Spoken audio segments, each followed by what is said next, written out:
As more U.S. universities witnessed protests against the war in Gaza on Saturday, police were out in full force clashing with demonstrators and some using chemical irritants and tasers to disperse students. Protesters have demanded schools divest campus funds from entities connected to Israel. In the past 10 days, almost 900 people have been arrested across universities in the United States over the past week.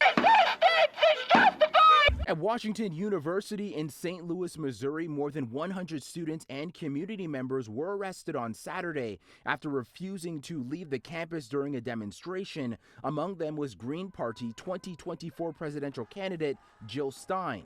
She was charged with assault after she says she was pushed to the ground and arrested by an officer.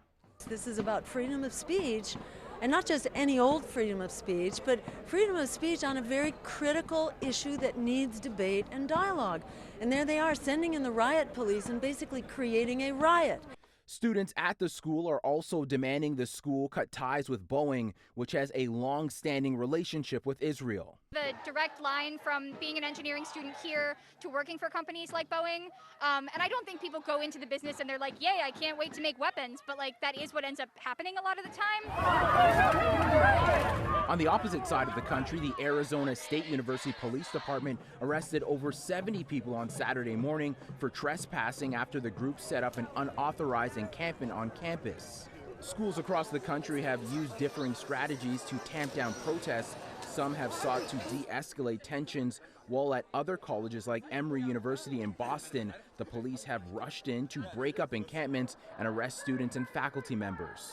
What happened in there was that when cops stood up and said, "Ma'am, you need to step back. You need to step back." And here I am now, not just professor, but human being, watching this child being pummeled.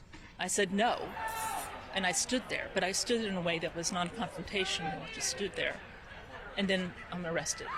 College administrators across the U.S. have struggled to balance free speech and inclusivity. We saw the aftermath of that in terms of students being arrested, faculty being arrested, people being injured. There was a rubber bullet that was fired at students of mine, or even student journalists displaying press badges.